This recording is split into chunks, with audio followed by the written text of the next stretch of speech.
हमारा टॉपिक एनोलाइट। आप अगर इसका लिटरेचर देखेंगे कहीं भी तो अलग अलग नामों से इसको बोला जाता है, जैसे acidic EOW, neutral EOW, slightly acidic EOW. EOW means electrolyse oxidised water या इलेक्ट्रोलाइज्ड वाटर या इलेक्ट्रोलाइज्ड ऑक्सीडाइजिंग वाटर, किसी भी नाम से ये सामने आ सकता है, बट ये है बेसिकली एनोलाइट। हम जो एनोलाइट को डिफाइन करते हैं वो ये है कि ये एक वाटर बेस्ड बायोसाइड है। बायोसाइड मतलब जो बायोलॉजिकल चीजों को खत्म कर देता है। It kills all bacteria, fungus and viruses from any surface, human, animal, fishes, anywhere, water, air, anywhere, anything, food, feed, sweet, kitchen, farms, poultry, piggery, कहीं पे भी होगा बैक्टीरिया, वायरस, फंगस, ये उसको खत्म कर देगा। नॉन इरिटेंट है, मतलब इंसानों के लिए या मल्टी सेलुलर को कुछ नहीं करता। नॉन पॉइजनस है, कोई हार्मफुल इफेक्ट नहीं है। यूएसएफडीए ने यूएसए में इसको ऑर्गेनिक फार्मिंग के लिए अप्रूव किया हुआ है, और ये कमर्शियल स्केल पे 2 प्रकार की मशीनों से बनाया जाता है। जापानी मशीन भी है और स्विस टेक्नोलॉजी भी है। ये टेक्नोलॉजी वेल रिसर्च्ड है और बहुत ज्यादा पब्लिश्ड है। सबसे बड़ी बात यह है कि इसकी मारक क्षमता किसी भी दूसरे सैनिटाइजर के मुकाबले में बहुत ज्यादा है। इसको 4th स्टेज सैनिटाइजर कहा जाता है। ये कुछ माइक्रोबियल एनालिसिस हुए थे, ये उसके रिजल्ट है कि अगर इलेक्ट्रोलाइज पानी से किसी सरफेस को साफ किया तो बैक्टीरिया आ ही नहीं पाए। एडवांटेज ऑफ एनोलाइट, इसका ओआरपी हाई होने के कारण किसी भी दूसरे प्रकार के जो डिसइंफेक्टेंट हैं, जैसा कि फूड में क्लोरामाइंस यूज होते हैं, मिल्क में सोडियम हाइपोक्लोराइड यूज होता है, मिल्क और मेडिकल साइंसेज में हाइड्रोजन परऑक्साइड यूज होता है, और बाकी डिसइंफेक्टेंट में बहुत सारे सोडियम बेस्ड डिसइंफेक्टेंट होते हैं। उन सब से इसका, क्योंकि ओआरपी ज्यादा तेज है, इसकी मारक क्षमता बाकियों के मुकाबले बहुत ज्यादा हो जाती है। ये बहुत सारी बीमारियों में होने वाले बैक्टीरिया और वायरस, फंगस को मारता है, जिसके कारण meningitis, pneumonia, digestion problems, typhoid, jaundice, polio, TB और स्किन इन्फेक्शंस को रोक पाता है। एनोलाइट एलिमिनेट्स, एनोलाइट किसी भी बैक्टीरिया, वायरस, फंगस को मारकर खत्म करता है। ये उसको रेजिस्टेंस पैदा करने का मौका नहीं देता। ऐसा नहीं है कि आज अगर हमने इस्तेमाल किया तो जिस सरफेस पे हमने इस्तेमाल किया तो वहां के बैक्टीरिया बाद में रेजिस्टेंट हो जाएंगे। बहुत सारे हमारे जैसे हाइड्रोजन परऑक्साइड है, फूड इंडस्ट्री में यूज होता है। इसका झटका खा के बैक्टीरिया थोड़ी देर के लिए सो जाते हैं, पर समय पाते ही वो दोबारा से उठ जाते हैं। जैसे दूध को कई बार हाइड्रोजन परऑक्साइड या सोडियम बाइकार्ब डाल के उबाला जाता है, उस झटके से बैक्टीरिया थोड़ी देर के लिए सो जाते हैं, पर बाद में वो बैक्टीरिया वापस आ जाते हैं और फिर से दूध खराब होने के चांस बन जाते हैं। Absolutely non poisonous, non toxic है।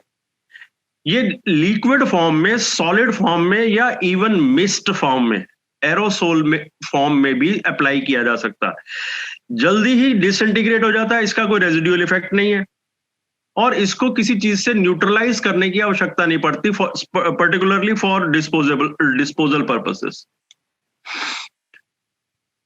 ये इकोलाई जैसे जो बैक्टीरिया डायरिया पैदा करते हैं, उनका लोड टू द पावर 7 का मतलब, टू द पावर 6 का मतलब होता है मिलियन, टू द पावर 7 का मतलब होता है 10 मिलियन से ज्यादा। अगर कोई बैक्टीरिया या वायरस जो है वो 10 मिलियन से ज्यादा है, 1 करोड़ की संख्या से ज्यादा है, तो इकोलाई जिससे डायरिया होता है उसको ये 5 मिनट में खत्म करता। बाकी इंटेस्टाइन के अल्सर्स और इंटेस्टाइन के बैक्टीरिया उसको 2 मिनट में खत्म करता। मैंने एक टर्म यूज किया ग्राम नेगेटिव और ग्राम पॉजिटिव, इसमें कंफ्यूज मत होइएगा। ये एक प्रकार के स्ट्रेन है जिनसे इन बैक्टीरिया को आइडेंटिफाई किया जाता है लैब में, बट ये अलग अलग बीमारियों को कॉज करते हैं। ग्राम नेगेटिव जो है ये स्किन के ऊपर रहते हैं, ये इनको ऑक्सीजन की जरूरत पड़ती है, तो ये स्किन के ऊपर रहते हैं, ये एरोबिक बैक्टीरिया हैं। ग्राम पॉजिटिव वो हैं जो हमारे पेट के अंदर पलते हैं, मतलब अंधेरे एनवायरनमेंट में, एनारोबिक एनवायरनमेंट में पलते हैं। फंजाई फूड की जो फूड को सड़ा देते हैं, ऐसे फंगस,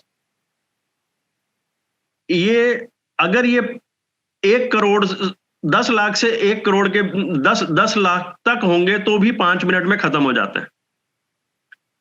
ये वायरस जिसमें कि पोलियो वायरस, हेपेटाइटिस वायरस और HIV-1 वायरस भी हो, तो ये उसको 2 मिनट में खत्म करता है। कोई व्यक्ति अगर HIV-1 वायरस के बारे में, इसकी एफिकेसी के बारे में पेपर चाहेगा तो मैं भेज दूंगा। ये फोटोग्राफ, अब मैं थोड़ी सी साइंस के बारे में बताता हूं। ये फोटोग्राफ हम सब ने देखा हुआ है। हमें मालूम है कि हमारे यहाँ जो हमारा जहां एनोड है वहां पे एसिडिक मटेरियल इकट्ठा हो रहा होता है और इसी को हम एनोलाइट कहते हैं। और हमारे कैथोड पे जहां कैथोलाइट, जिसको हम कंगन वाटर कहते हैं, जो हाई अल्कलाइन पानी है, वो कैथोलाइट है। बट इसके बनने के प्रोसेस में एक ये केमिकल बनता है, इसको हाइपोक्लोरस एसिड बोला जाता है। ये टोटल एनोलाइट में 0.04% होता है। इसको बनाने के लिए बहुत ज्यादा जरूरी है, साइंस कहती है कि सोडियम क्लोराइड सॉल्यूशन, नमक के सॉल्यूशन में ही ये बनेगा। अगर नमक का सॉल्यूशन हम नहीं देंगे तो एनोलाइट और कैथोलाइट नहीं बनेंगे।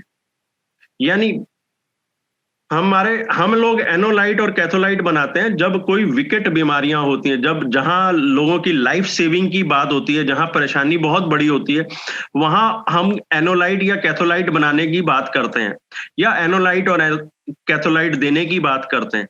ये बन ही नहीं सकता अगर सोडियम क्लोराइड सॉल्यूशन बीच में नहीं है तो, क्योंकि ये इस एनोलाइट में जो मारक क्षमता है वो HOCl से आनी है, हाइपोक्लोरस एसिड से आनी है।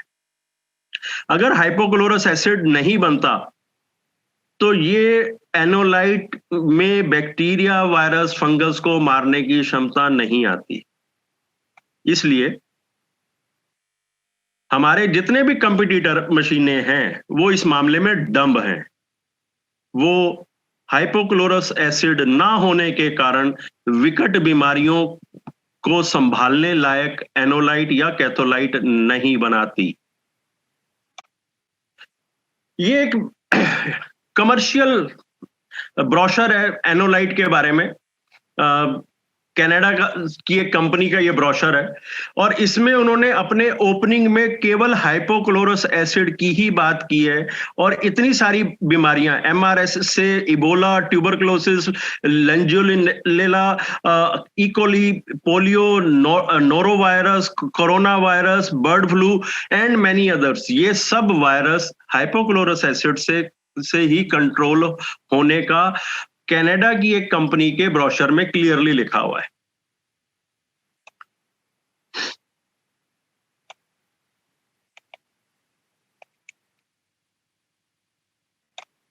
ये एक प्रूफ है कि अगर एक स्लाइड में को पानी से धोने की कोशिश करी और एक स्लाइड को इलेक्ट्रोलाइज्ड वाटर से धोने की कोशिश करी, तो विद इन 2 मिनट्स बैक्टीरिया की कितनी तेजी से सफाई हुई है ये आपके सामने है कि इलेक्ट्रोलाइज्ड वाटर 2 मिनट में क्या कर सकता है।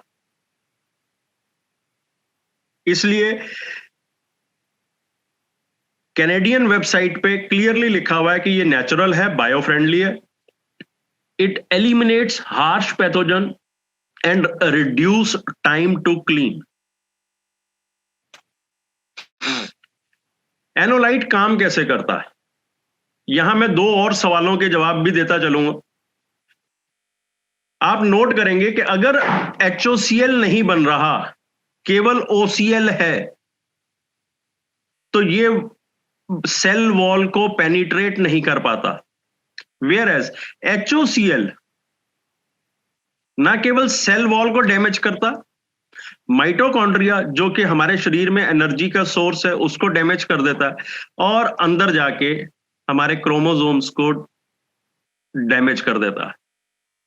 इसलिए हम कहते हैं कि कोई भी हाई पीएच का पानी या जो हाईली एसिड या हाईली एल्कलाइन पानी नॉर्मली पीना नहीं चाहिए। केवल वे व्यक्ति जिन पे जीवन मृत्यु का प्रश्न बना हो, केवल उन्हीं को ये हाई एल्कलाइन या हाई एसिडिक पानी पीना चाहिए, क्योंकि अगर HOCl है, जो कि सोडियम क्लोराइड की प्रेजेंस के कारण होगा ही होगा, वो आपके सेल्स में जाके माइटोकॉन्ड्रिया और आपके क्रोमोसोम्स को अफेक्ट कर सकता है। इससे और बहुत सारी प्रॉब्लम्स शुरू हो सकती हैं। इसलिए कहा जाता है कि हाई एल्कलाइन या हाई एसिडिक पानी नहीं पीना है। जैसे मैंने पहले भी कहा कि जो आयोनाइजर इस प्रकार HOCl नहीं बना रहे, उनका HOCl ना होने के कारण वो सेल्स के अंदर नहीं घुस सकते, वो बैक्टीरिया, वायरस, फंगस को नहीं मार सकते। ये बनता कैसे एनोलाइट? पानी, नमक और बिजली, and it makes a powerful biocide. How to control it? pH अगर स्लाइटली एसिडिक है तो इसका पर्पस बदल जाता है, ये ब्यूटी वाटर बनता है और इंसानों में या पौधों में नॉर्मल सी बीमारियों को, या जैसे डेयरी में, पोल्ट्री में सैनिटाइज्ड एनवायरनमेंट बनाने के काम आता है। अगर हाईली एसिडिक हो जाए तो फंगल और वायरस बीमारियों को भी खत्म कर पाता है। ORP अगर 400 से 450 है तो कम से कम 30 मिनट तक उसके एक्सपोजर की जरूरत हो सकती है बीमारियों को हटाने में। अगर ORP 600 से 650 है तो 2 से 5 मिनट में बीमारियों को खत्म करेगा, और उसकी एप्लीकेशन हॉस्पिटल्स में, बेकरी वगैरह में होती है। अगर ORP 850 से 1100 के बीच में है तो ये वायरस को भी मारेगा और 2 से 5 मिनट में अपना काम खत्म कर देगा। अगर हम अब क्लोरीन के सॉल्ट के साथ थोड़ा सा प्ले अराउंड करना चाहें तो इसकी कंसंट्रेशन 0.02 से लेकर 0.045% क्लोरीन तक वेरी कर सकती है, और इसके लगभग 50 सब्स्टिट्यूट मार्केट में अवेलेबल है। बिजली, हमारी मशीन नॉर्मली 5 से 6 एम्पियर में काम करती है, बट अगर हम बिजली की डेंसिटी को बदल दें तो हम अलग अलग ORP जनरेट कर सकते हैं। अगर हम 1050 ORP के करीब अगर जनरेट कर लें तो HIV वायरस को मारने लायक एनोलाइट बन सकता है। अगर pH 2.3 ले आए, 2.5 के बजाय 2.3 ले आए और ORP 1050 हो तो HIV वायरस को भी मारा जा सकता है। इसका मतलब हम प्लांट साइंसेस के साथ अगर हम लोगों से बात कर रहे हैं तो वो प्लांट साइंसेस के लोग बहुत सारी चीजों को मॉड्यूलेट करके ऐसी चीजें डेवलप कर सकते हैं, ऐसे प्रोडक्ट डेवलप कर सकते हैं जो बैक्टीरियल वायरल बीमारियों को खत्म कर पाए। This is a globally known commercial product. ये कुछ फोटोग्राफ्स हैं, sorry, Russia, Germany, Canada, USA के एनोलाइट की। ये प्रोडक्ट्स वहां पे गवर्नमेंट द्वारा अप्रूव्ड हैं, EPA द्वारा अप्रूव्ड हैं, FDA द्वारा अप्रूव्ड हैं और यहाँ खेती में इस्तेमाल किए जा रहे हैं। एनोलाइट बेसिकली स्टरलाइजेशन, डिसइंफेक्शन और वाटर प्यूरिफिकेशन के लिए काम आते हैं। बट ये अगर हम जहां कहीं भी किसी प्रकार से बैक्टीरिया, वायरस, फंगस या किसी इंफेक्शन को सोच सकते हैं, उन सभी जगहों में एनोलाइट की एप्लीकेशन है।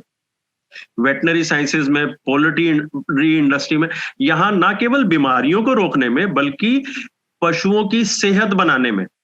मैंने कहा हमारी पानी के 2 गुण हैं। हमारे 5 पानियों को मिलाकर हम या तो न्यूट्रिएंट मॉड्यूलेट करते हैं या हम उनके एनवायरनमेंट को मॉड्यूलेट करते हैं, मतलब हम एनवायरनमेंट को सैनिटाइज करते हैं। सो या तो पशुओं के एनवायरनमेंट को सैनिटाइज कर दो या उनके पानी को सैनिटाइज कर दो जिससे उनकी सेहत बन जाए, या उनके पानियों में न्यूट्रिएंट इंक्रीज करने के लिए हम कंगन वाटर का इस्तेमाल कर सकते हैं। पिगरी फार्म, डेयरी फार्म्स, जितने भी पशुओं से रिलेटेड एक्टिविटीज हैं, इनमें सैनिटेशन इंपॉर्टेंट है, इनमें जो रॉ मटेरियल के रूप में पानी इस्तेमाल हो रहा है उसकी सैनिटेशन इंपॉर्टेंट है। बाकी इंडस्ट्रीज में जैसे पेपर इंडस्ट्री, वाइनरी इंडस्ट्री, ये कुछ ऐसे बायो प्रोड्यूस पैदा करते हैं, फूड इंडस्ट्री है, होटल इंडस्ट्री है, ये लोग कुछ ऐसे वेस्ट पैदा करते हैं जिनमें बहुत बदबू पैदा हो जाती है। नॉर्मली बायोलॉजिकल वेस्ट होता है इनका, जो नदी नालों में गिरता है तो वहां पे बायोलॉजिकल ऑक्सीजन डिमांड, बीओडी की प्रॉब्लम क्रिएट कर देता, और जहां जहां वो सॉलिड कचरा उनका गलता है वहां पे बदबू पैदा कर देता है। वहां अगर एनोलाइट का स्प्रे करवाया जाए तो बदबू से छुटकारा पाया जा सकता है। आप लोग म्यूनिसिपैलिटीज को भी अप्रोच कर सकते हैं एनोलाइट द्वारा, उनके जो सॉलिड वेस्ट डंप्स हैं या जो गली सड़कों में या मोहल्लों में जो कूड़ा घर होते हैं उनसे जो बदबू उठती है उसको मैनेज करने के लिए भी एनोलाइट का इस्तेमाल किया जा सकता है। बहुत सारी इंडस्ट्रीज हैं, जैसे हमारे बहुत सारी इंडस्ट्रियों में वाटर कूलर लगे होते हैं, water cooler in the sense cooling tower लगे हुए होते हैं, और वो कूलिंग टावर धीरे धीरे, क्योंकि जमीनी पानी इस्तेमाल हो रहा था तो उनके कूलिंग टावर्स जो है वो गलने लग जाते हैं।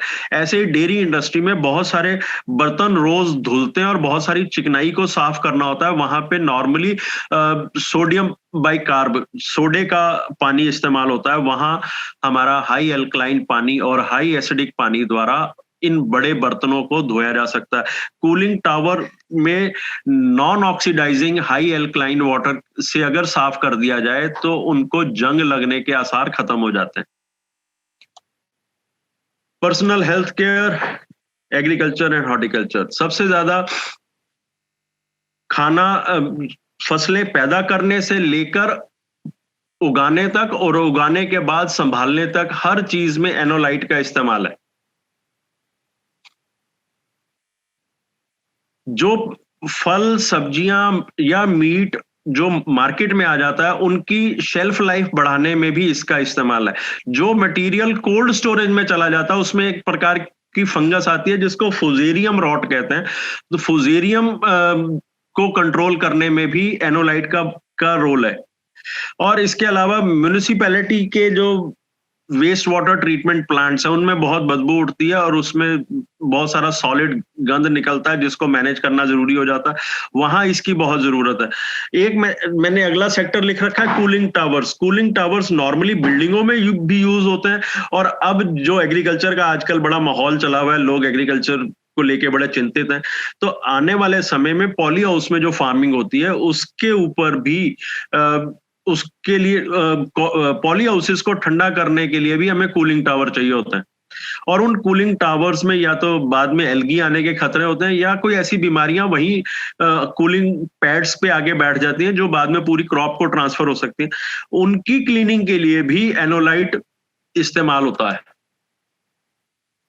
एग्रीकल्चर में क्रॉप इन्वायरमेंट को एनोलाइट डिजीज फ्री बना देता है। जब कहीं से बीमारी हटा दो वहां पे पौधा बहुत बढ़िया ढंग से ग्रो करने लगता है और क्रॉप यील्ड 20% से ज्यादा बढ़ जाती है। हेल्दी प्लांट्स में फर्टिलाइजर और पेस्टिसाइड्स की जरूरत कम पड़ती है, इसलिए टोटल मुनाफा 35% से भी ज्यादा हो जाता है। मैं खुद से आलू, गेहूं, मक्का, प्याज और कई सारी सब्जियों में 22 से 27% तक यील्ड इंक्रीज और 35 से 40% तक कुल मुनाफा बढ़ा चुका हूं। इसके अलावा हम ये जो हम सजेशन दे रहे हैं ये गवर्नमेंट की बहुत सारी स्कीम्स के साथ मैच करता है। एनोलाइट का इस्तेमाल करना फार्मर्स डबलिंग फार्मर्स इनकम जो गवर्नमेंट की स्कीम है उसमें पूरी तरह से फिट बैठता। Minimising farm expenses, soil health and sanitation Paramparagat Krishi Vikas Yojana में मैच करता है। Mission Organic Value Chain Development में ये फिट बैठता है, और National Centre for Organic Farming की स्कीम्स में ये बिल्कुल फिट बैठता है। इस पर इन चीजों से जुड़ी हुई एग्रीकल्चर संस्थाओं से आप बात करके वहां पे भी इसकी एप्लीकेशन करवा सकते हैं। रिसर्च विद एनोलाइट, ये कुछ रिसर्च पेपर्स के सिर्फ नाम आपके साथ शेयर कर रहा हूं। ये डेयरी इंडस्ट्री का एक पेपर है। ये रेडियोलॉजी और लैब ओरिएंटेड एनवायरनमेंट में इलेक्ट्रोलाइज्ड ऑक्सीडाइजिंग वाटर के द्वारा हार्ड सरफेसेस और इक्विपमेंट, मतलब हॉस्पिटल्स की डिसइंफेक्शन के बारे में एक रिसर्च पेपर है। ये बायो एरोसोल्स, मतलब जो हवा में बदबू फैली रहती है, उसका एनोलाइट द्वारा स्प्रे किए जाने से कंट्रोल किया गया, ये उस पे रिसर्च पेपर है। एनिमल प्रोडक्शन, बहुत सारे लोग पशुधन बढ़ाने में, कोई बर्ड्स को बढ़ाने में, कोई घोड़े पाल रहा है, कोई पशु पाल रहा है, गाय पाल रहा है, डेयरी कर रहा है, उनको बढ़ाने में, उनकी मल्टीप्लिकेशन सेंटर में इसका एनिमल प्रोडक्शन में इलेक्ट्रोलाइज्ड वाटर का काम है। जो लोग फ्रेश वेजिटेबल्स को काट के फ्रोजन बना के उसकी मार्केटिंग करते हैं, इसमें उसका इस्तेमाल है। ये एनडीआरआई करनाल का एक पेपर है जिसमें नॉन थर्मल अप्रोच, बिना पानी को गर्म किए फूड इंडस्ट्री के माइक्रो ऑर्गेनिजम्स खत्म करने के बारे में उनका एक रिसर्च पेपर। तो ये बहुत अच्छे से रिसर्च हो रखी है। ये कुछ मैंने काम किया था, बहुत पहले की बात है। ये 2 दिन के लिए ताजी सब्जियों को, कुछ सब्जियां ट्रीट करी, कुछ सब्जियों को बिना ट्रीट किए मैंने रख दिया। 48 घंटे 38 डिग्री टेम्परेचर पे बिना पंखा चलाए खुला छोड़ के रखा था। आप देख सकते हैं कि जो ट्रीटेड नहीं थे वो सड़ गए थे, और जो ट्रीटेड थे वो कुम्हला तो गए थे, उन पे रिंकल्स तो आ गए थे, पर वो सड़े नहीं थे। ये मेरा एक दूसरा ट्रायल था जहां मैंने 2 लीटर एनोलाइट से, जहां मैंने लगभग 1550 किलो आलू को ट्रीट किया था। 2 लीटर एनोलाइट से लगभग 1550 किलो आलू को ट्रीट किया था। और आप देख सकते हैं कि किसान का जो नॉर्मल सैनिटाइजर, जो फंजीसाइड इस्तेमाल होता था, वो 920 रुपए लीटर वाला था। और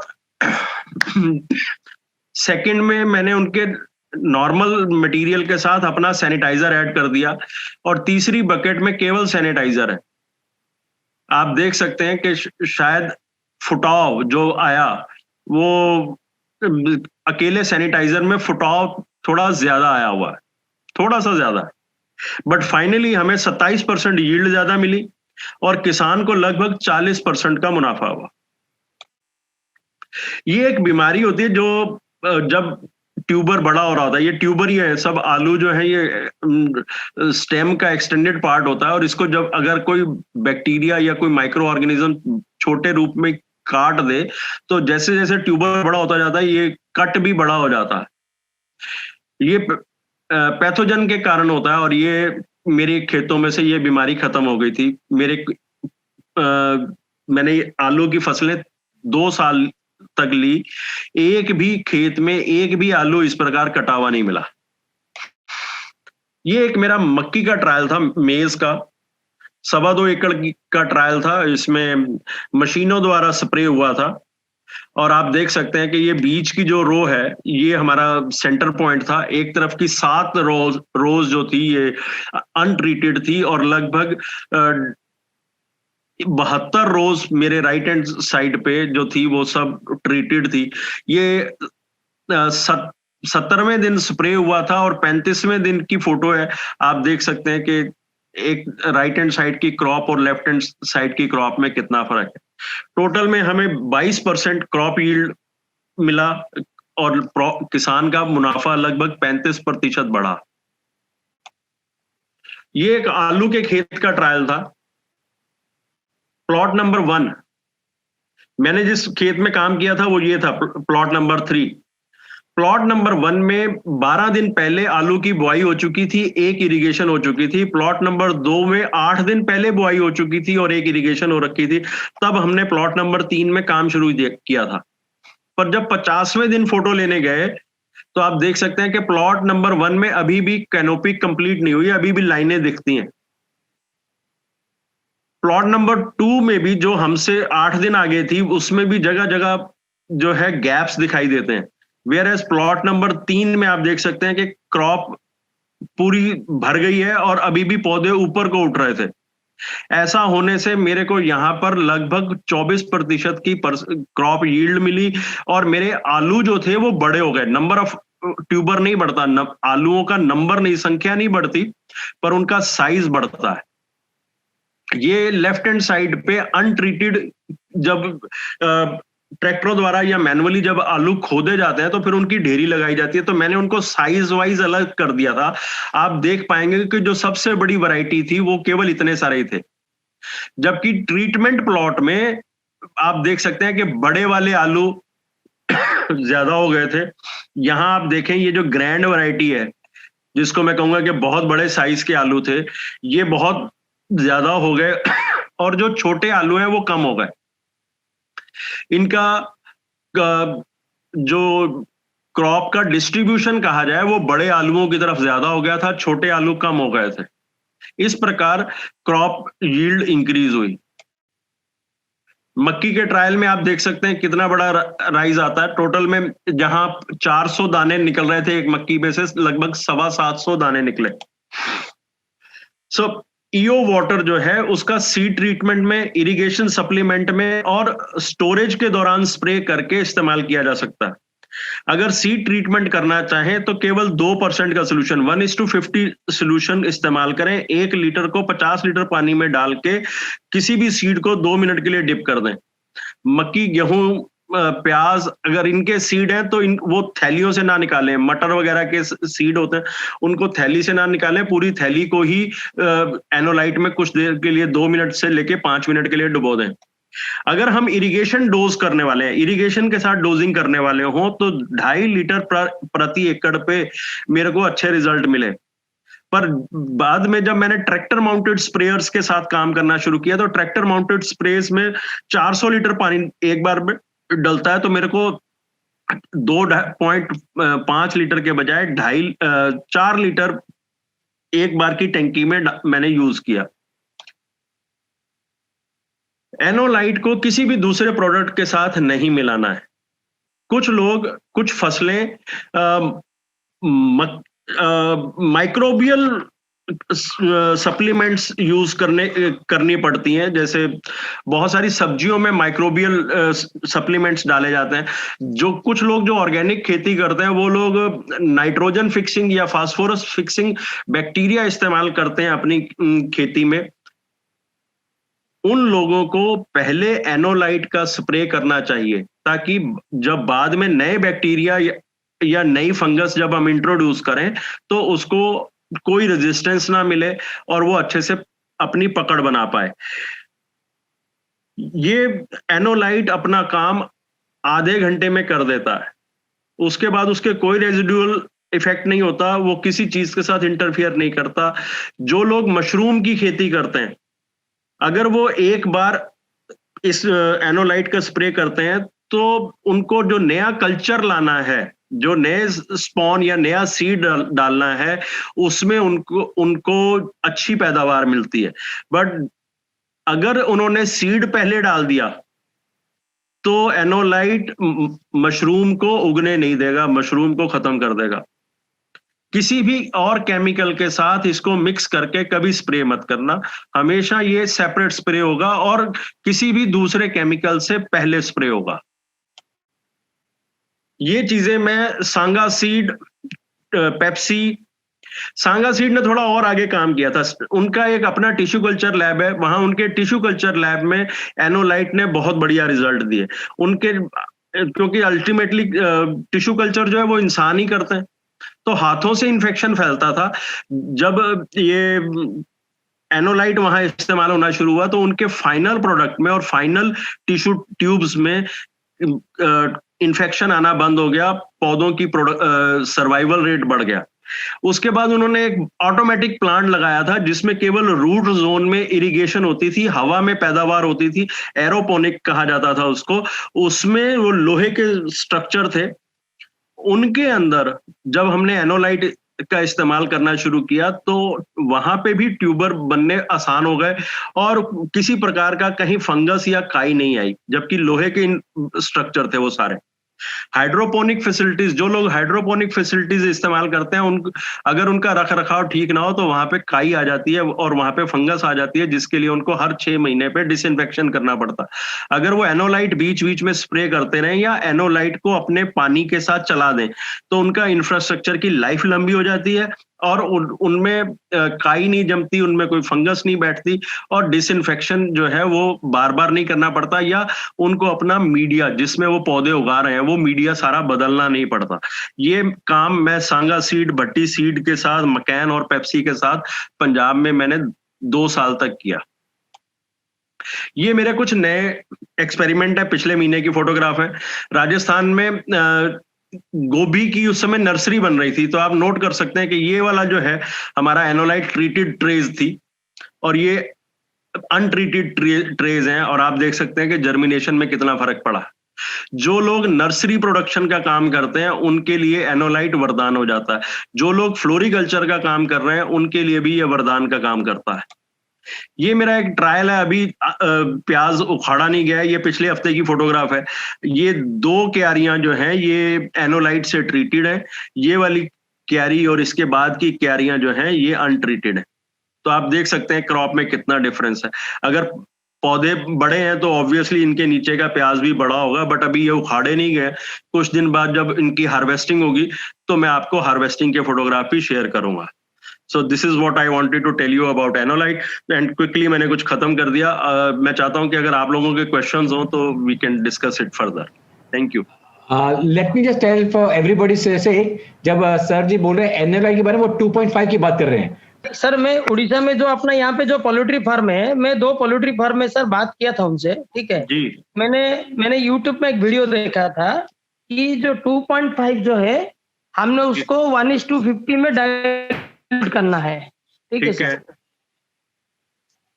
तो बट उसका एप्लीकेशन कैसे है मेरे को पता नहीं है सर। मैंने उनको बोला कि 1.5 से 1:50 में डाइल्यूट करना है, but how they will applicable to that poultry farm.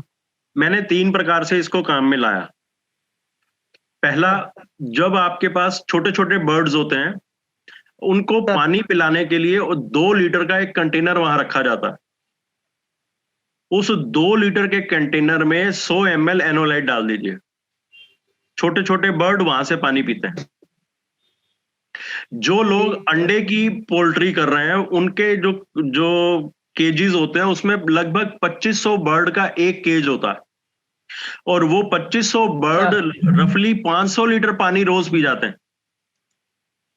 और वहां ऑटोमेटिक वाटर डिस्पेंसर लगता है, उस पे पक्षी चोंच मारते हैं और वहां से अपने आप पानी बाहर आता है। तो उनकी बड़ी टंकी में आप सफिशिएंट अमाउंट में पानी डालते हैं जो छत के ऊपर टंकी लगी होती है। तीसरा एप्लीकेशन है एरियल स्प्रे। पीठ पर स्प्रे पंप लगाकर जहां ये बर्ड्स हैं वहां पे स्प्रे कराया जाता। सर ये जो बड़े टंकी में जो डालते हैं इसका सर क्या रहेगा? जो बड़े टंकी में डाले कितना लीटर कितना पानी? 2%। 2%। अगर मान लीजिए मेरे को 500 लीटर की टंकी है ऊपर, तो उसका 2% मतलब 10 लीटर डलेगा। नहीं, वही मैं जो बोल रहा था 1:50 बात। हाँ, 1:50। ठीक है। आप तो 1:50 वही है सर। सर इनका ये एप्लीकेशन। हाँ बोलिए त्रिपति जी। Hello sir. हाँ बोलिए। इनका बंद हो गया, आपका अनम्यूट हो गया सर त्रिपति जी। आप हाँ सर बोलिए। सर तो we can applicable in poultry farm in that 3 ways only. One is drinking purpose and one is to spray purpose only. जी। Okay sir. इसमें उनका बेनिफिटेड सर, इसमें बेनिफिटेड क्या आएगा सर? पोल्ट्री में बहुत सारे एंटीबायोटिक इंजेक्शन लगते हैं सर, वो खर्चा बच जाता है। अच्छा, इंजेक्शन और देने की दूसरा बेनिफिट ये आता है कि जो लोग अंडे के लिए पोल्ट्री फार्म कर रहे हैं, पोल्ट्री फार्म 2 प्रकार के हैं, अंडे के लिए और ब्रॉयलर के लिए। जो लोग ब्रॉयलर के लिए करना है तो उनके बर्ड्स जो हैं वो लगभग 8 दिन पहले तैयार हो जाते हैं। तो जो लोग साल में 7 बार 7 टाइम्स क्रॉप ले पाते थे, वो 8वीं क्रॉप भी ले पाते हैं। राइट। और जो लोग अंडे की फार्मिंग कर रहे हैं उनका अंडे का साइज स्लाइटली बढ़ जाता है, प्लस अंडे का जो शेल है वो थोड़ा सा थिक हो जाता है, जिसकी वजह से ट्रांसपोर्टेशन में अंडे कम टूटते हैं, ब्रेकेज का लॉस नहीं होता। सो अदरवाइज जो बायर है जिसको माल भेजा, वो अंडे टूटने का खर्चा डाल देता। तो अगर ये पानी पीते हैं तो अंडे कम टूटते हैं, वो नुकसान नहीं होता है। ओके सर, मेरे पास तो ये तो इन्फॉर्मेशन था 1:50 का, बट एप्लीकेबल का इन्फॉर्मेशन नहीं था sir. Thank you. Now you have it, enjoy. Good evening sir. जी सर मुझे एक तो ये जानना था रिगार्डिंग प्लांट के लिए, आपने जो बोला ना, तो एप्लीकेशन जो है आप पर्टिकुलर यूज हम लोग जो एप्लीकेशन में करते हैं, तो उसमें जो कॉन्सेंट्रेशन यूज करना है उसमें भी यही चीज, या फिर जहाँ पे हम लोग को प्लांट फ्रूट एंड वेजिटेबल को भी निकालने के बाद में अगर वापस वॉश करके ऑर्गेनिक इसमें करते हैं, तो वो टाइम पे भी percentage will be the same, applications वाला जो रहता है वो परसेंटेज? जब फ्रूट या वेजिटेबल वॉशिंग करते हैं उस समय हम फुल कंसंट्रेशन यूज करते हैं। ओके। उस समय डाइल्यूट नहीं करते हैं। और इनफैक्ट ये डाइल्यूशन वो लोग करते हैं जिनको बहुत बड़े लार्ज स्केल में एप्लीकेशन करना होता है। ओके। क्योंकि हमारे घरों में ऑलमोस्ट अनलिमिटेड पानी बन सकता है, राइट। तो हमें डाइल्यूशन करने की आवश्यकता नहीं है। और खास तौर पे किचन लेवल की अगर एप्लीकेशंस हैं तो 100% कंसंट्रेट में यूज करो। नहीं, I am talking regarding the, मैं अगर कोई फार्मर को ये सजेस्ट कर रही हूँ तो हो सकता है कि मुझे शायद आपकी हेल्प लेनी पड़े रिगार्डिंग द स्प्रे का, जो आपने जैसे बोला कि कोई भी केमिकल यूज करने से पहले इसको स्प्रे करना है, और प्लस उसका एक पर्टिकुलर कॉन्सेंट्रेशन रहता है, तो वो चीज वो जो कंसंट्रेशन है ना, वो मिट्टी का टाइप क्या है, क्रॉप कहाँ है, किस एरिया में है, वो सब चीजें देख के उनको कंसंट्रेशन करनी होती है। बट एक थंब रूल है कि 2 से 2.5% का सोल्यूशन बना दो तो काम करता है। अंडरस्टैंड। सर मुझे 2 क्वेश्चंस हैं। एक तो सर जैसे पपीता प्लांटेशन होता है जी, उसमें एनोलाइट को कैसे यूज कर सकते हैं सर? आपको पपीता जो है ना, ये नॉर्मली हैवी सॉइल में होता है, डार्क सॉइल में होता है, और इसमें पानी खूब लगता है। तो जहां पानी खूब लगता है वहां फंगस बहुत आती है, और अगर मिट्टी काली है तो उसमें ऑलरेडी फंगस बहुत होती है। इसलिए आपको कंसंट्रेशन ज्यादा लगेगी। अगर हो सके तो पौधे के आसपास और पौधे के ऊपर भी, क्योंकि प्लांट्स जो है ना वो हवा में से भी मॉइस्चर पीते हैं, तो पत्तियों के ऊपर भी अगर एनोलाइट पड़ा होगा तो प्लांट वहां से भी पी लेगा। तो आप कंसंट्रेटेड फुल कंसंट्रेशन में यूज करो। वैसे कितना बड़ा फार्म है? जी सर एक्चुअली हम गवर्नमेंट प्रोजेक्ट चला रहे हैं सर, उसमें नर्सरी भी डेवलप कर रहे हैं और वहाँ पपीता प्लांटेशन भी प्लानिंग कर रहे हैं सर। जी बहुत अच्छा है। मिट्टी की सैनिटेशन अलग से करिए। मिट्टी की सैनिटेशन, जब आप मिट्टी तैयार करेंगे तो उसकी सैनिटेशन अलग से करिए। जो पौधे आप बाहर से ला रहे हैं उनकी सैनिटेशन करिए, और फिर उनको हर 1 महीने बाद एनोलाइट का स्प्रे करते रहिए। ग्रोथ भी अच्छी आएगी, पपीते भी बड़े बनेंगे। जी सर, थैंक यू सर। एक सेकंड क्वेश्चन था सर, हम लोग सर गवर्नमेंट प्रोजेक्ट में गौशाला से जुड़े हुए हैं सर। वहाँ पे कमजोर गाय आती है सर, जो काटने के लिए भेज जाती है, वो पकड़ के वहाँ पहुंचाई जाती है, तो उनको हमको सर ठीक करके पालना होता है। तो वो बहुत दुर्बल होती है, कमजोर होती है, उनमें से कुछ दिन में मर भी जाती है। तो उनके लिए एनोलाइट का क्या यूज हो सकता है कि वो थोड़ा सा उनका सर्वाइवल बढ़ जाए और जो उनकी बीमारियां या दुर्बलता ठीक होती जाए? उनका जो खाना आप उनको खाने को दे रहे हैं, मैंने बहुत देखा गौशालाओं में जो खाना आता है ना, वो हमारे जैसे लोगों के घरों से जो रोटियां सड़ जाती हैं वो उनको भेज देते हैं।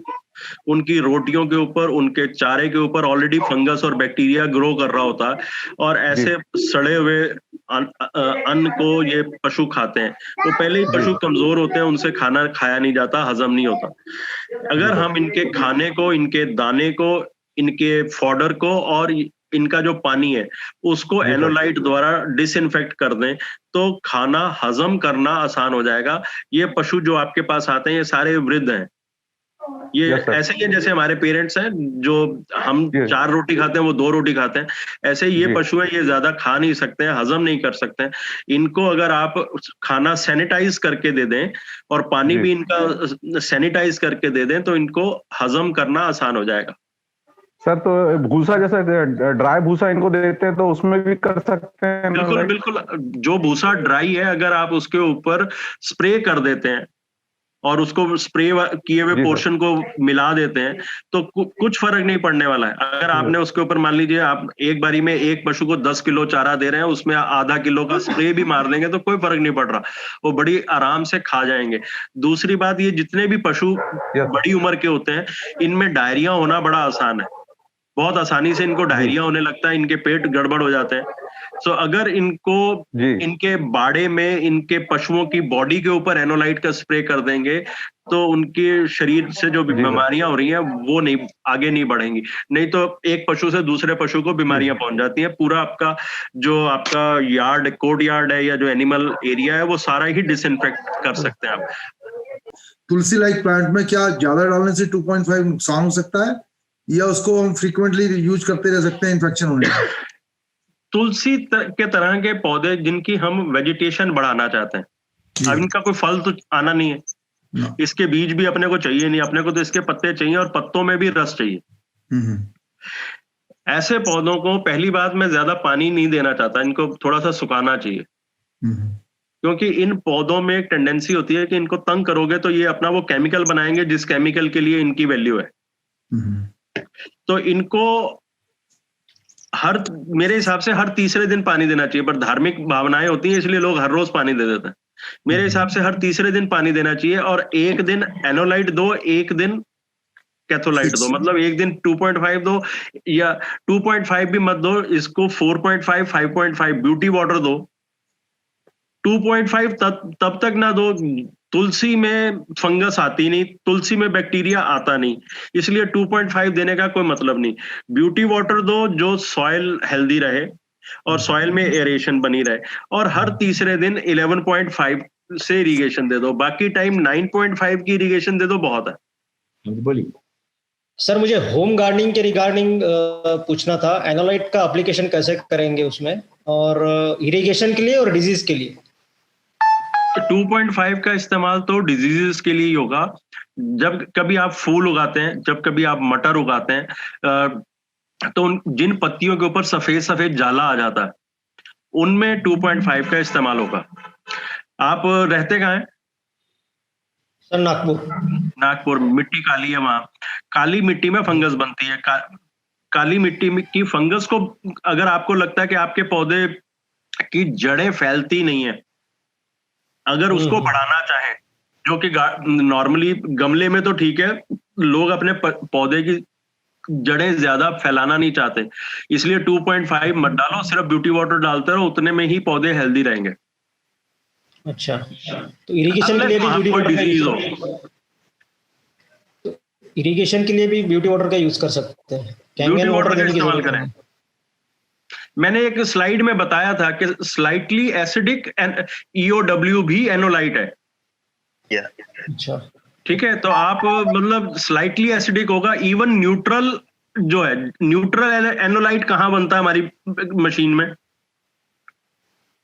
जब 7 का बटन दबाते हैं, ग्रीन बटन क्लीन वाटर के लिए, उस समय जो दूसरी तरफ एसिडिक पानी बन रहा होता है वो न्यूट्रल एनोलाइट है, उससे भी पौधों को फायदा होता है, आप उसको भी इस्तेमाल कर सकते हैं। जरूरी नहीं है 2.5 से ही फायदे लें। जब जो जैसी बीमारी होती है उसको वैसा पानी देंगे। जहां हमें डिजीज सामने नजर आ रही है, खास तौर पे कुछ स्वीट पी के फ्लावर्स होते हैं, गार्डिनिया के फ्लावर्स होते हैं जिसमें फंगस सामने से नजर आती है। कोई लोग वेजिटेबल उगाते हैं, बैंगन घर में उगाते हैं, भिंडी उगाते हैं, ऐसी जगह में फंगस सामने से नजर आती है, उनका आप 2.5 से ट्रीट करें। जहां आप सोच रहे हैं कि यहाँ बीमारी आ सकती है या बीमारी को अवॉइड करना, वहां तो ब्यूटी वाटर से भी अवॉइड कर सकते हैं। सर, ये पूछना था, जैसे का अपना क्रॉप लगा हुआ है और उसमें फंगस और वायरस और ब्लास्ट वगैरह जो प्रॉब्लम जो आता है, उसके लिए हम कैसे ट्रीट करें कि वो ब्लास्ट वगैरह खत्म हो जाए? देखो, ब्लास्ट की जो फंगस है ना, वो तब आती है जब फूल आ गया, उसके बाद बीज बनने शुरू हुए तो पता लगा ब्लास्ट हो गया इसमें। ऐसी फसलों को शुरू से ही हैंडल करना पड़ेगा। इसके ये जो ब्लास्ट में जो फंगस है वो पौधे के अंदर से आती है, बाहर से तो पता ही नहीं लगेगा जब तक उसके सिम्टम नहीं आएंगे। सिम्टम्स जैसे आ रहे हैं सर, तो उसके लिए हम क्या ट्रीट करें अब आगे उसको प्रिवेंट करने के लिए? ये जो है ना, ये पौधे के अंदर की रिजाइडिंग फंगस है। आप स्प्रे कर सकते हैं, बट पौधे इतने बड़े हो चुके होते हैं कि मटेरियल का यूनिफॉर्म स्प्रे करना बड़ा मुश्किल हो जाता है। सर जैसे अपना स्प्रे पंप से करते हैं 15 लीटर के, तो उसमें कितना अपना 2.5 pH उसमें पहले एक मिनट ये बता दीजिए, आप अभी किस फसल में स्प्रे कर रहे हैं? अभी टमाटर में करना है सर। टमाटर में कर रहे हैं। स्टैकिंग कर रखी है या जमीन में छोड़े हुए हैं? स्टिकिंग है सर, मल्चिंग के साथ। कितना ऊंचा हो गया पौधा? 2.5-3 फीट का। 2.5-3 फीट का जी। अच्छा, अभी ये तोड़ना कब है? फरवरी में? अभी जनवरी में स्टार्ट हो जाए, फ्लावरिंग है फरवरी में करना है। तो जी। अभी आप पूरे पौधे को स्प्रे कर सकते हैं, तो उसको ड्रेंच करना है, पौधे को ड्रेंच करना है, तभी उसके अंदर मटेरियल पहुंचेगा जी। कौन सा नहला दो पौधे को जी। और आपने पूछा नैपसैक स्प्रे में कितना डलेगा? एक नैपसैक स्प्रे 15 लीटर वाले में 350 ml एनोलाइट डलता है। आप 400 ml या आधा लीटर डाल सकते हैं। जी सर। सर जैसे अपन बार बार जैसे केला लगा, उसके बाद पपीता लगा, पपीता में वायरस के कारण उसको उखाड़ना पड़ा, फिर टमाटर लगाया, तो फंगस मुझे वो बार बार परेशान कर रहा है, तो मैं उसमें क्या 11.5 pH ड्रिप इरिगेशन में दे सकता हूँ? 11.5 फंगस को कुछ नहीं करेगा, बल्कि मजा आएगा, फंगस को ग्रो करेगी। सर एसिडिक हो गया है बार बार पेस्टिसाइड्स और वो सब डालते हुए, फर्टिलाइजर डाल। मिट्टी यूज कर रहे हो, उस मिट्टी की नेचर ही है एसिडिक जी। उसको न्यूट्रल करने के लिए और उसके न्यूट्रिएंट को मोबिलाइज करने के लिए आपको 11.5 इस्तेमाल करना चाहिए। बट उस 11.5 से बीमारी कंट्रोल में आएगी ऐसा नहीं सोचना है। नहीं सर, मैं वो न्यूट्रलाइज की बात कर रहा था, गलती से मैंने कहा ना कि अपनी प्रेजेंटेशन में भी कहा कि न्यूट्रिएंट ऑगमेंटेशन, हमें न्यूट्रिएंट जहां मॉड्यूलेट करने हैं वहां हाई एल्कलाइन का या नॉर्मल 9.5 का भी अच्छा रोल है। जी सर। अपने यहाँ 9.5 खूब बनता है, 9.5 बनाइए और अपनी मिट्टी में मिलाइए। जी जी सर। उतने में आपको बहुत सुख मिल जाएगा। जी सर। अभी चना लगाना है, चना डालना है, तो उसको सीड ट्रीट कैसे करूं सर? चने की बोरियां होंगी आपके पास? जी सर। 1 एकड़ में कितना लगा रहे हैं? 12 किलो, 15 किलो? नहीं, 1 एकड़ में 40 किलो के आसपास। 40 किलो लगाएंगे, ठीक है। काला चना लगा रहे हैं? नहीं, लाल चना सर, JJ11। हाँ, वही लाल चना, काला, ठीक है। तो जो आपके पास 40 किलो है ना, उसके एक बैग कितने के हैं? 25 किलो का बैग होगा या 15 किलो का बैग है? 25 किलो के सर। 25 किलो के बैग को क्या हम 5-5 किलो के बैग में कन्वर्ट कर सकते हैं? जी सर। 5 किलो के एक बाल्टी में 5 किलो ही एनोलाइट ले लीजिए और ये 5 किलो की बैग जो है ये उसमें उतार दीजिए, सीड का बैग। 5 मिनट डुबोए रखिए, फिर निकाल के बाहर रख दीजिए सूखने के लिए, दूसरा बैग डाल दीजिए। इस प्रकार आप अपने 40 किलो को 5-5 किलो करके एक बाल्टी में ट्रीट कर लेंगे। अदरवाइज 40 किलो को ट्रीट करने के लिए आपको वो ट्यूबवेल वाली जो हौदी होती है उसमें डुबोना पड़ेगा। जी जी सर।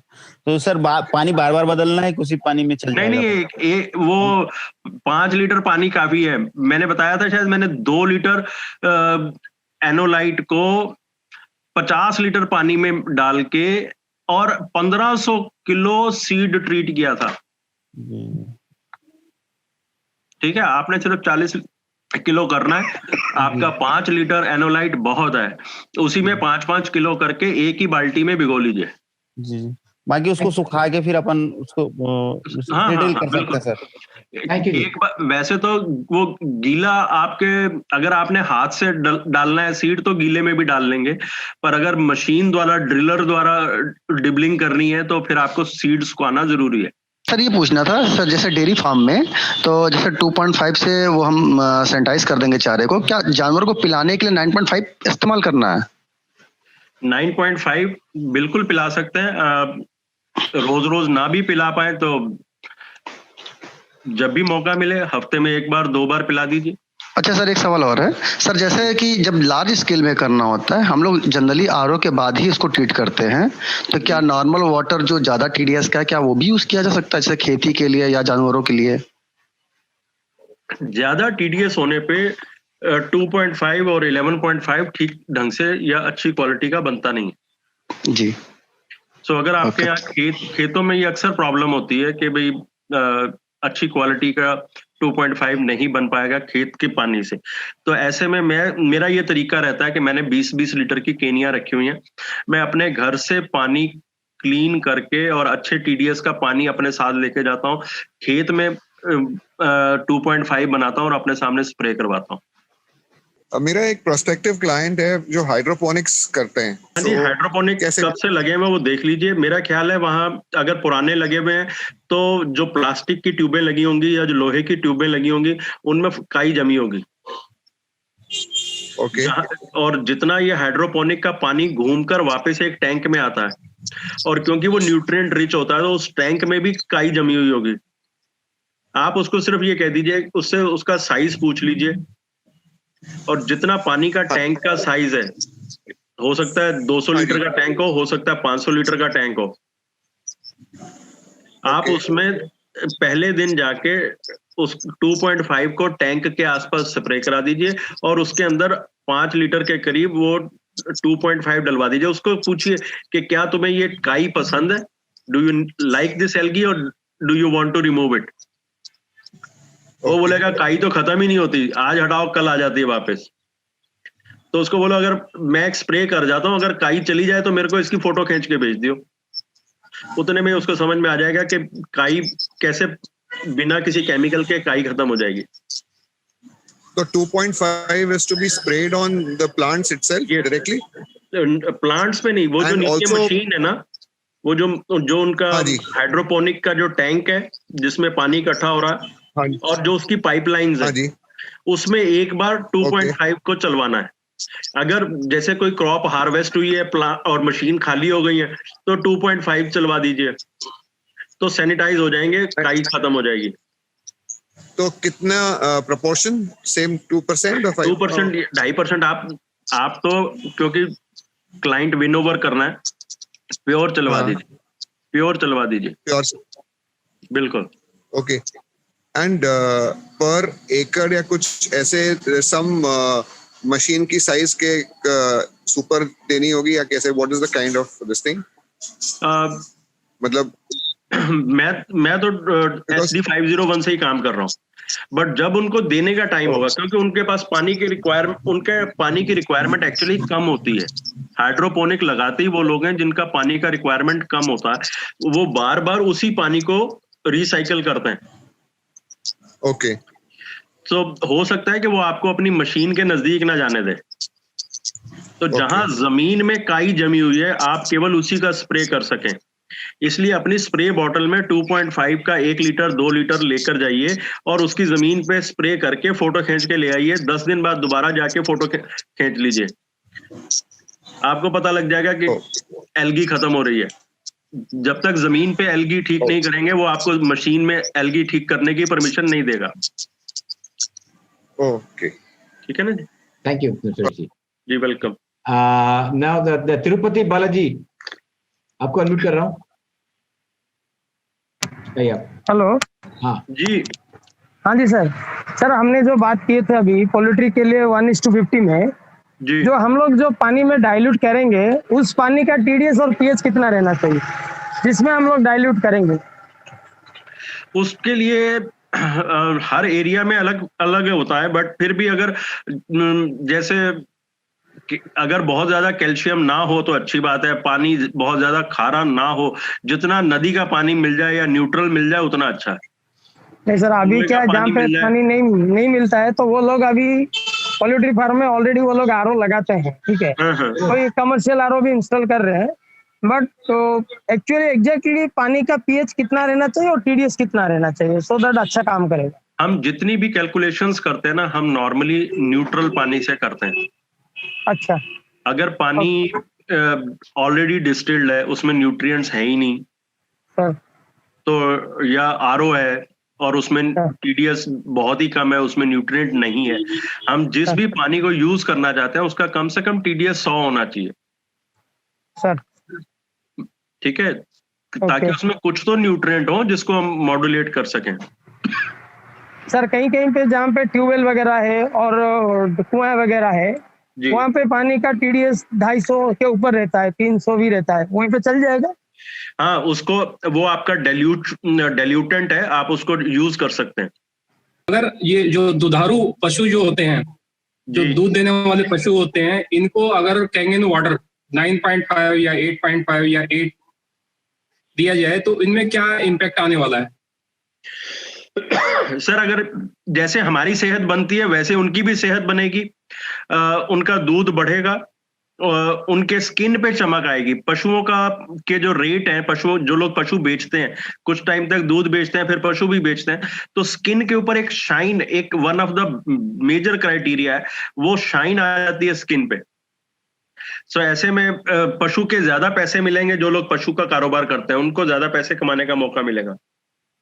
जैसे हमारा मेडिकल खर्चा बचता है वैसे ही पशुओं के पीछे भी मेडिकल खर्च बचेगा। दूध तो बढ़ेगी ही, साथ ही साथ दूध का न्यूट्रिएंट्स बढ़ेगा, पौष्टिकता बढ़ेगी। सर अगर बॉडी पे शाइन लेके आनी है तो ब्यूटी वाटर से नहला दिया जाएगा तो शाइन तो उससे भी आ जाएगा? सर वो ब्यूटी वाटर की शाइन जो है वो टेम्परेरी है, जो 9.5 से शाइन आएगी वो परमानेंट शाइन है, वो एक्चुअली स्किन क्वालिटी को इम्प्रूव करती है। एक बात पूछ रही थी, ये बी कीपिंग के लिए इसमें अगर यूज करना है तो उसमें किस तरह से इसको मैनेज कर सकते हैं? जैसे उनकी हनी का ज्यादा वो हो, उसका डेथ रेट कम हो। बी कीपिंग में सब प्रॉब्लम आती है, जैसे आजकल भी आ रही होगी, एंटीबायोटिक देते हैं, टेट्रासाइक्लिन देते हैं, वो ना देना पड़े तो उसको किस तरह से मैनेज करें इन्फेक्शन? सर अभी क्या है कि पहले तो उनको 9.5 का फीड दे दीजिए। जो लोग बी कीपिंग करते हैं वो उनके जहां उन्होंने अपने बक्से रखे होते हैं ना, उनके बक्सों के पास में या तो प्लास्टिक के ना टब आते हैं छोटे छोटे, जिनमें 15-20 लीटर पानी होता है, वो टब रखवा दीजिए, 9.5 फिल करवा दीजिए, तो अपने आप पिक कर लेंगी मधुमक्खियां। दूसरी चीज है कि हर मधुमक्खी के बक्से में फीड दी जाती है, पानी डाला जाता है, चीनी का सोल्यूशन बनाया जाता है, वो डाला जाता है, उस पानी चीनी की फीड जो है वो 9.5 में बनवा दीजिए। ठीक है सर, ऐसा बढ़िया टेक आएगा कि वो जो एंटीबायोटिक्स लगने हैं और जो दवाइयों की डोज डलनी है वो जरूरत नहीं पड़ेगी, और हनी की प्रोडक्शन बढ़ गई। मैंने जहां ये हनी बॉक्स में काम करवाया था, जहां पिछले साल बहुत गर्मी रही थी, तो वहां जो अच्छे अच्छे बी कीपर थे उनका एक बॉक्स एट ए टाइम 22 से 23 किलो हनी दे रहा था। मेरे जो बॉक्स रखवाए हुए थे अलवर में, उनमें 32 से 34 लीटर शहद आया था पर बॉक्स। रफली कहना चाहूंगा 30% यील्ड बढ़ी थी। हमको करीब 100 गायों का फार्म है जी, वहाँ पे मशीन लगाना है उनके गायों के पानी पीने के लिए, पर इश्यू ये आ रहा है कि अभी तो बोरिंग का पानी पिला रहे हैं वहाँ पे। ठीक है, अब वो चाहते हैं कि कैंगन वाटर पिलाएं हम गायों को ताकि ये हेल्दी रहें, क्योंकि उन्होंने मैंने उनको एक रिपोर्ट दी थी जापान के 27 डेयरी फार्म की।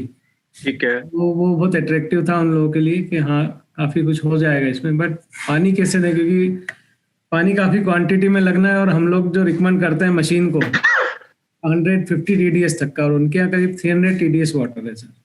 ओके, तो एरिया कौन सा है जी? पर एरिया हम इंदौर से है सर।